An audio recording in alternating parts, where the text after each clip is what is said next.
بسم اللہ الرحمن الرحیم۔ السلام علیکم۔ سیرت النبی صلی اللہ علیہ وآلہ وسلم۔ عنوان: آخری ایام۔ حضرت صلی اللہ علیہ وآلہ وسلم پر ان 7 مشکوں کا پانی ڈالنا شروع کیا گیا، یہاں تک کہ آپ صلی اللہ علیہ وسلم نے خود ہی فرمایا، بس کافی ہے۔ زندگی کے ان آخری ایام میں حضرت صلی اللہ علیہ وآلہ وسلم فرمایا کرتے تھے، اے عائشہ، مجھے خیبر میں جو زہر دیا گیا تھا اس کی تکلیف میں اب محسوس کرتا ہوں۔ اس کا مطلب ہے کہ آخری دنوں میں اس زہر کا اثر دوبارہ ظاہر ہو گیا تھا۔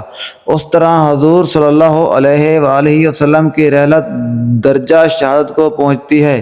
پانی اپنے اوپر ڈلوانے کے بعد آپ صلی اللہ علیہ وسلم حجرہ مبارک سے باہر نکلے۔ اس وقت بھی آپ صلی اللہ علیہ وسلم کے سر مبارک پر پٹی بندھی ہوئی تھی۔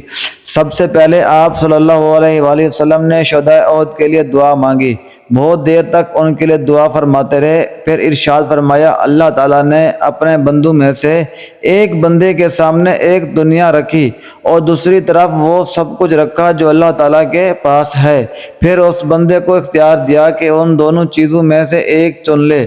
اس بندے نے اپنے لیے وہ پسند کیا جو اللہ تعالیٰ کے پاس ہے۔ حضرت ابوبکر صدیق رضی اللہ تعالی عنہ ان باتوں کا مطلب فوراً سمجھ گئے۔ حضرت صلی اللہ علیہ وسلم کی ان سے مراد اپنی ذات ہے، چنانچہ رونے لگے اور عرض کیا، اے اللہ کے رسول، ہم اپنی جانیں اور اپنی اولادیں آپ پر قربان کر دیں گے۔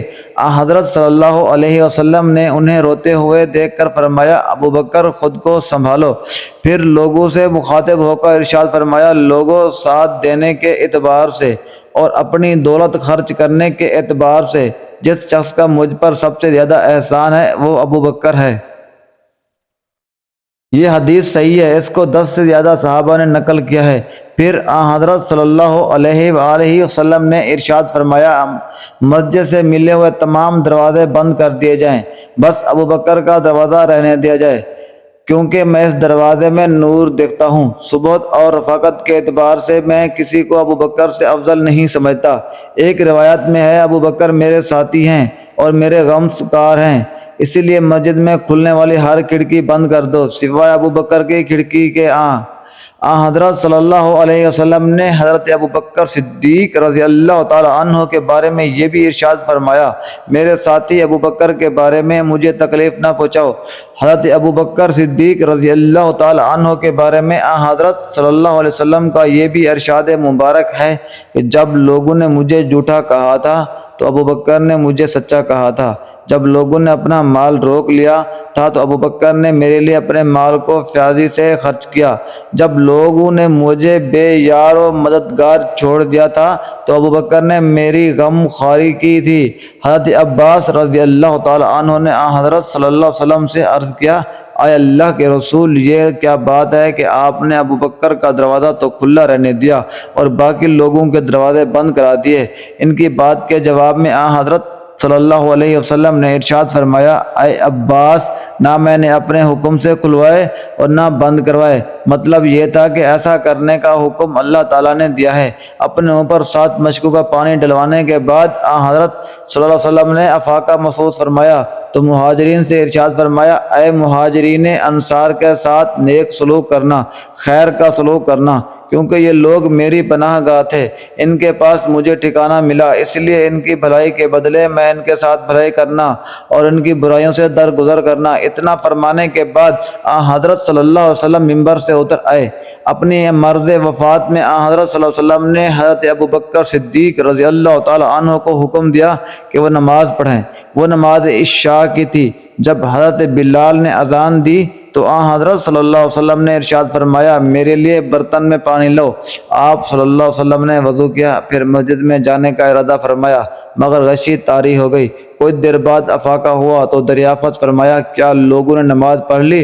صحابہ کرام نے عرض کیا، لوگوں کو آپ کا انتظار کر رہے ہیں۔ اس وقت آپ صلی اللہ علیہ وسلم نے پھر پانی لانے کا حکم دیا، وضو کیا، پھر مسجد میں جانے کا ارادہ فرمایا، لیکن پھر غشی طاری ہو گئی۔ اس کے بعد پھر افاقہ ہوا تو پوچھا، کیا لوگوں نے نماز پڑھ لی؟ صحابہ کرام نے پھر عرض کیا، نہیں، لوگ آپ کا انتظار کر رہے ہیں۔ پھر آپ صلی اللہ علیہ وسلم نے وضو کیا، نماز کا ارادہ فرمایا، لیکن غشی طاری ہو گئی۔ افاقہ ہونے کے پر آپ صلی اللہ علیہ وسلم نے پھر یہی پوچھا، آپ صلی اللہ علیہ وسلم کو یہی بتایا گیا۔ تب حضرت صلی اللہ علیہ وسلم نے حضرت ابوبکر صدیق رضی اللہ تعالی عنہ کو حکم بھیجا کہ وہ مسلمانوں کو نماز پڑھائیں۔ حضرت ابوبکر صدیق رضی اللہ تعالی عنہ کو جب یہ حکم ملا تو انہوں نے حضرت عمر فاروق رضی اللہ تعالی عنہ سے فرمایا، اے عمر تم نماز پڑھا دو۔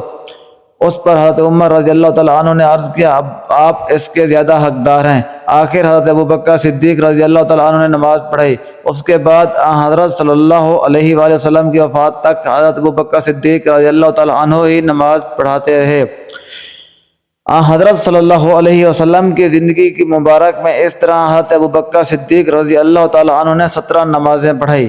اس دوران صبح ایک نماز میں حضرت صلی اللہ علیہ وسلم ان کی امامت میں دوسری رکعت میں شریک ہوئے اور اپنی پہلی رکعت بعد میں ادا فرمائی۔ اس نماز کے لیے آپ صلی اللہ علیہ وسلم وہ آدمیوں کا سہارا لے کر مسجد تک آئے تھے۔ ان دو میں سے ایک حضرت عباس رضی اللہ تعالی عنہ تھے۔ حضرت ابوبکر صدیق رضی اللہ تعالی عنہ اس وقت نماز پڑھا رہے تھے۔ انہوں نے حضرت صلی اللہ علیہ وسلم کو تشریف لاتے دیکھا تو فوراً پیچھے ہٹنے لگے تاکہ حضرت صلی اللہ علیہ وسلم امامت فرمائیں، مگر آپ صلی اللہ علیہ وسلم نے انہیں اشارہ فرمایا کہ پیچھے نہ ہٹیں۔ پھر آپ صلی اللہ علیہ وسلم اپنے دونوں ساتھیوں کو حکم دیا، انہوں نے آپ صلی اللہ علیہ وسلم کو حضرت ابوبکر صدیق رضی اللہ تعالیٰ عنہ کے بائیں جانب بٹھا دیا۔ اس طرح حضرت ابوبکر صدیق رضی اللہ تعالیٰ عنہ نے کھڑے ہو کر نماز ادا کی۔ ان کے پیچھے باقی تمام صحابہ نے بھی کھڑے ہو رہ کر نماز ادا کی اور حضرت صلی اللہ علیہ وسلم نے بیٹھ کر نماز پوری فرمائی۔ امام ترمذی نے لکھا ہے کہ حضرت صلی اللہ علیہ وآلہ وسلم نے حضرت ابوبکر صدیق رضی اللہ تعالیٰ عنہ کے پیچھے 3 مرتبہ نماز پڑھی۔ اس بارے میں یہ روایت بھی ہے کہ پہلی مرتبہ حضرت عمر رضی اللہ تعالیٰ عنہ امامت کرنے لگے تھے۔ حضرت صلی اللہ علیہ وآلہ وسلم نے جب ان کی آوازیں سنی تو ارشاد فرمایا، نہیں ابوبکر ہی نماز پڑھائے۔ حضرت صلی اللہ علیہ وآلہ وسلم کا یہ ارشاد سن کر حضرت عمر فاروق رضی اللہ تعالیٰ عنہ پیچھے ہٹ آئے تھے اور حضرت ابوبکر صدیق رضی اللہ تعالیٰ عنہ نے آگے پڑھ کر نماز پڑھائی تھی۔ پھر آخری روز حضرت صلی اللہ علیہ وآلہ وسلم نے سر مبارک پردے کے باہر سے نکال کر مسجد میں دیکھا تو لوگ حضرت ابوبکر صدیق رضی اللہ تعالیٰ عنہ کے پیچھے نماز ادا کر رہے تھے۔ یہ دیکھ کر آپ صلی اللہ علیہ وسلم مسکرا دیے۔ یہ دن پیر کا دن تھا، وہی دن جس میں حضرت صلی اللہ علیہ وسلم نے وفات پائی۔ مسکرا کر صحابہ کرام کو دیکھنے کے بعد آپ صلی اللہ علیہ وسلم نے پردہ گرا دیا۔ اس وقت لوگوں نے محسوس کیا کہ حضرت اقدس رضی اللہ تعالیٰ عنہ صلی اللہ علیہ وسلم کی طبیعت اب پہلے سے بہتر ہے، اور یہ کہ آپ صلی اللہ علیہ وسلم کی تکلیف میں کمی ہو گئی، سو آپ کے آس پاس موجود صحابہ اپنے گھروں کو چلے گئے۔ حضرت ابوبکر صدیق رضی اللہ تعالیٰ عنہ بھی مدینہ منورہ کے قریب مسنہ نامی دیہات چلے گئے، جہاں ان کی دوسری زوجہ محترمہ کا گھر تھا۔ یہ جگہ مدینہ منورہ سے 1 یا 1.5 میل کے فاصلے پر تھی۔ جانے سے پہلے حضرت ابوبکر صدیق رضی اللہ تعالیٰ عنہ نے حضرت صلی اللہ علیہ وسلم سے اجازت لی تھی، اور اس کی وجہ یہ تھی کہ اس روز صبح آپ صلی اللہ علیہ وسلم کا رخ انور پر بہت بشاشت تھی، چہرہ انور چمک رہا تھا، لہذا لوگوں نے خیال کیا تھا کہ آپ صلی اللہ علیہ وسلم کی حالت سنبھل گئی ہے۔ لیکن دوپہر کے قریب آپ صلی اللہ علیہ وسلم کا بخار تیز ہو گیا تھا۔ جب یہ خبر سنتے ہی تمام ازواجہ مطہرات پھر آپ صلی اللہ علیہ وسلم کے پاس آ گئیں۔ آپ صلی اللہ علیہ وسلم پر اس وقت بار بار غشی طاری ہو رہی تھی۔ ہوش میں آتے تو فرماتے، میں اپنے رفیق اعلیٰ کی بارگاہ میں حاضر ہوتا ہوں۔ مزید اسلامی ویڈیوز دیکھنے کے لیے پیارا ملتان سبسکرائب کریں۔ اگر کوئی غلطی ہو گئی ہو تو رہنمائی کریں، کمنٹ میں ضرور بتائیے گا۔ جزاک اللہ خیرہ۔ اللہ حافظ۔